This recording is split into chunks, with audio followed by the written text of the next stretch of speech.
Audrey, une femme dans la quarantaine, a toujours paru forte et indépendante par son entourage. Et pourtant, elle cache de grosses blessures. Elle a traversé des moments difficiles dans sa vie, mais n'en parle jamais. Pourquoi a-t-elle peur de parler de son passé? En quoi ça l'aiderait après tout? Est-ce que ça changerait ses relations avec les autres? Audrey, elle a une peur immense du jugement des autres. Elle imagine les regards critiques, les murmures derrière son dos, et la possibilité que les gens la voient différemment, moins forte, moins capable. Elle craint aussi de revivre la douleur en parlant. Chaque fois qu'elle essaye de mettre des mots sur ses souvenirs, elle sent la douleur remonter à la surface, aussi vive que la première fois. La seule idée de replonger dans ses souvenirs la terrifie. Une autre chose lui fait peur aussi, c'est de montrer sa vulnérabilité. Montrer ce qu'elle appelle ses faiblesses est impensable pour elle. Elle ne veut surtout pas être considérée comme fragile, alors qu'elle a toujours voulu paraître solide et inébranlable. Ces arguments sont très courants et hyper compréhensibles. C'est vrai, d'un côté, c'est plus facile. Et pourtant, on ne se rend pas compte de l'impact du fait de garder tout pour soi sur notre vie pro, perso et sur nos relations. Quand on a une infection et qu'on la soigne pas, elle gangrène. Pour le bien-être mental, c'est la même chose.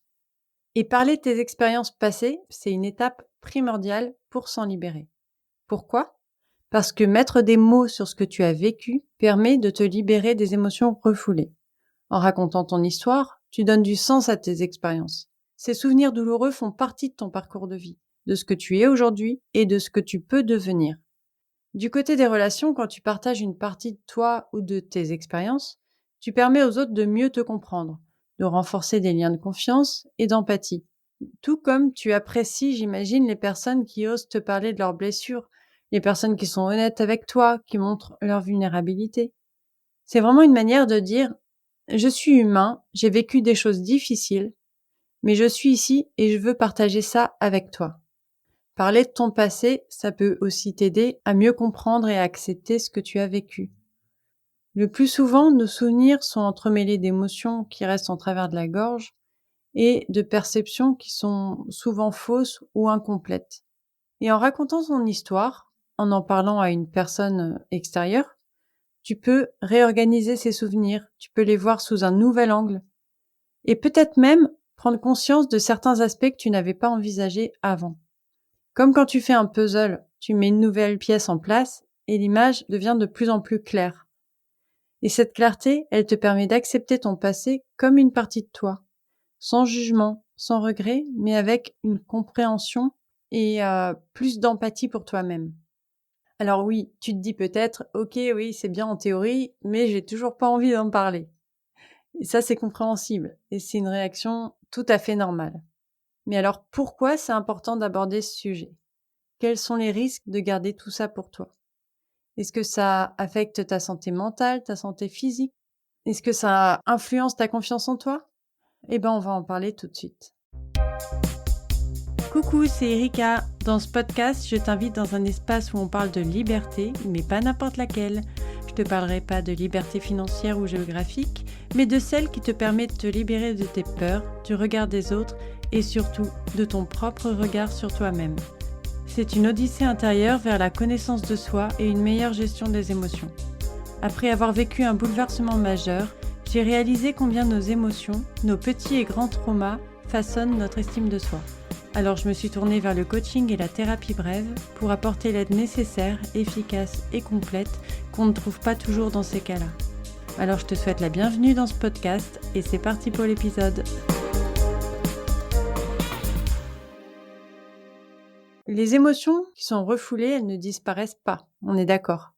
Elles s'accumulent et elles se manifestent sous forme de stress, d'anxiété, de dépression, de maux de tête, de problèmes digestifs ou encore de troubles du sommeil. Notre corps et notre esprit sont liés. Et en ne parlant pas de ce que tu as vécu, en gardant tout pour toi, c'est comme si tu traînais un boulet. Tu vois, les boulets au bagne, là, qui pèsent. Ça pèse lourd. Et ça pèse lourd sur ton bien-être global. Et en plus, en n'en parlant pas, tu peux aussi te sentir isolé, même si tu es entouré de plein de personnes qui t'aiment. Les non-dits, ça engendre souvent des malentendus, des conflits. Ça peut faire en sorte que les autres peuvent avoir du mal à te comprendre ou à savoir comment te soutenir, comment t'aider. Et toi, tu perds confiance en toi parce que tu doutes de ta valeur, tu doutes de ta capacité à surmonter les difficultés. Et tu te sens seul parce que tu dois tout affronter seul. Et si tu te sens déconnecté de tes émotions, t'as forcément plus de difficultés à te comprendre et à t'accepter. Alors, si à un moment t'as vraiment envie de parler, mais que tu sais pas à qui, comment, quoi dire, je te dirais que la première chose que tu peux faire, c'est en parler, en tout cas si tu te sens capable d'en parler à quelqu'un que tu connais, d'en parler à un ami ou une personne de ta famille. Ça peut être une excellente première étape. Pense à quelqu'un en qui tu as vraiment confiance. Quelqu'un qui a toujours été là pour toi et qui sait t'écouter sans juger. Une chose importante, c'est qu'il n'est pas nécessaire de tout raconter d'un coup, bien sûr. Commence par des petites parties de ton histoire et vois comment tu te sens. L'important, c'est vraiment de te sentir à l'aise et en sécurité. Alors, si tu ne veux pas parler à quelqu'un que tu connais ou si tu l'as déjà fait et que ça t'a pas forcément aidé, euh, parler à un professionnel, ça peut être une bonne option aussi. Les thérapeutes, les coachs sont formés pour écouter, t'aider à traiter ces expériences difficiles. De mon côté, j'ai mis en place un processus en 6 séances pour mieux comprendre ces émotions, les soulager et surtout mieux vivre avec et avancer. Alors, si tu veux qu'on en discute, tu peux me contacter sur Insta, LinkedIn ou par email ou par mon site. Bref, tu devrais me trouver. Bon, plus généralement, que partager? Quoi partager? Une bonne chose, c'est déjà de commencer par décider ce que tu te sens prêt à partager. Comme je te le disais, t'as pas besoin de tout raconter d'un coup. Tu peux choisir des éléments avec lesquels tu es à l'aise de discuter ou qui te semblent pertinents par rapport à ta situation, par rapport à tes difficultés actuelles, par rapport à ce qui te pèse. C'est à toi de voir. Mais ça peut être un événement particulier ou alors une série de sentiments que tu ressens. L'important, vraiment, c'est de commencer là où tu te sens le plus à l'aise, ce qui est le moins difficile pour toi. Et après, tu pourras toujours ajouter plus de détails au fur et à mesure que tu te sens plus confiant. Dans tous les cas, exprimer tes émotions de manière claire et honnête, c'est primordial pour que la conversation soit productive. Alors, commence par identifier tes émotions. Est-ce que tu es triste? Est-ce que tu es en colère? Est-ce que tu es anxieux, anxieuse?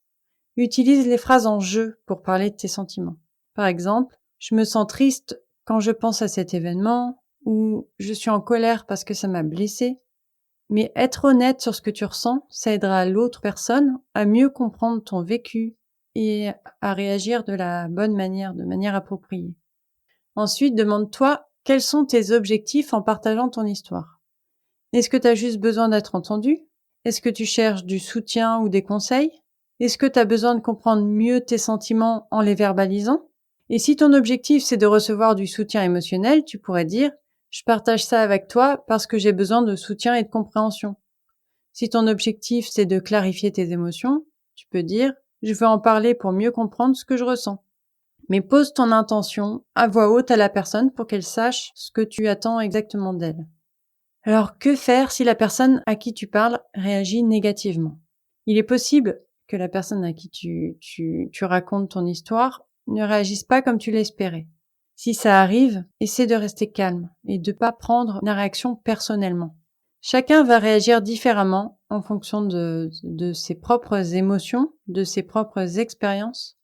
Et si la réaction est négative, pose tes limites. Tu peux dire quelque chose comme je comprends que c'est difficile à entendre, mais j'ai besoin d'en parler.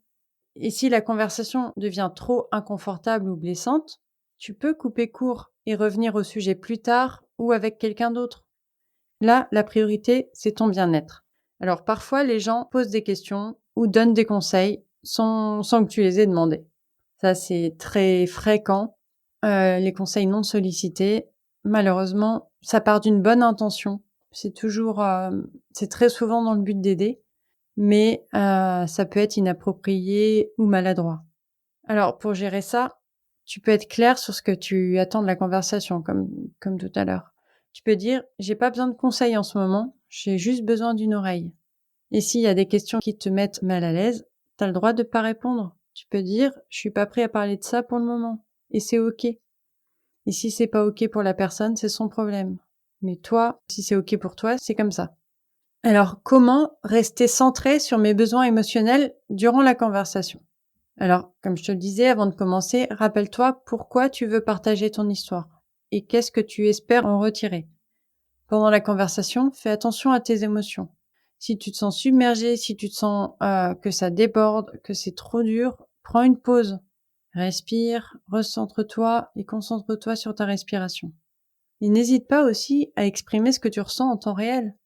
Tu peux dire, c'est difficile pour moi de parler de ça, j'ai besoin de prendre une minute. Et là encore, c'est OK. Alors, comment savoir quand on est prêt à parler de soi, à parler de son vécu, à parler de ses douleurs? C'est quand tu as besoin de le faire déjà, premièrement. Si tu en ressens le besoin, c'est qu'il faut le faire. Et quand tu te rends compte de l'impact émotionnel ou physique de garder tout pour toi. Si tu ressens une envie de libérer de ce poids que tu portes en toi depuis trop longtemps, cette envie, c'est un indicateur que tu es prêt à ouvrir cette porte et c'est sortir ce que tu as gardé enfoui. Alors, on arrive maintenant à la conclusion. Tout au long de cet épisode, on a parlé des raisons de cette peur, notamment la crainte du jugement des autres, la peur de revivre la douleur, l'appréhension de montrer sa vulnérabilité. On a aussi parlé des bénéfices de parler de son passé, comme la libération des émotions refoulées, l'amélioration des relations, une meilleure compréhension et acceptation de son histoire, mais aussi reprendre confiance en soi et avancer plus libre de ses boulets, de ses chaînes, de cette prison dans laquelle on s'enfermait soi-même. On a abordé aussi les conséquences de garder ces expériences pour soi, comme l'impact sur la santé mentale, la santé physique, les barrières qu'on met dans nos relations et la diminution de la confiance en soi. On a parlé aussi du sentiment de solitude, d'être incompris et la perte de confiance en ses capacités. Je t'ai parlé des options pour en parler, que ce soit avec un ami, une personne de la famille, un thérapeute ou un coach. Et là, tu peux choisir la personne ou le cadre qui te met le plus à l'aise et qui te permet de te sentir en sécurité. Ensuite, je t'ai parlé de choisir en amont ce dont tu as envie de parler, comment exprimer tes émotions de manière claire et honnête, et définir quels objectifs tu as en partageant ton histoire. On a parlé de comment gérer les réactions des autres, répondre aux questions ou aux conseils non sollicités, et rester centré sur tes besoins émotionnels. En conclusion, je dirais que parler de ton vécu, c'est certes un acte de courage, ça demande du courage, mais c'est aussi nécessaire pour contribuer à ta guérison émotionnelle, pour améliorer tes relations et mieux comprendre et accepter ton passé en te libérant des émotions refoulées. Dans tous les cas, c'est important de choisir le bon moment et les bonnes personnes. Alors, si tu sens que cet épisode t'a donné l'élan de partager, d'en parler ou de guérir, réfléchis dès maintenant à qui tu voudrais en parler, quelle personne te paraîtrait appropriée, comment tu pourrais le faire, à quel moment, et essaye de profiter de cet élan pour faire le premier pas, parce que comme pour tout, c'est le premier pas le plus difficile. J'espère que cet épisode t'a plu. N'hésite pas à le partager à quelqu'un, à en parler autour de toi, à le noter pour lui donner de la visibilité et aider plus de monde. Je te souhaite une bonne soirée, une bonne journée. Je t'embrasse et à la semaine prochaine.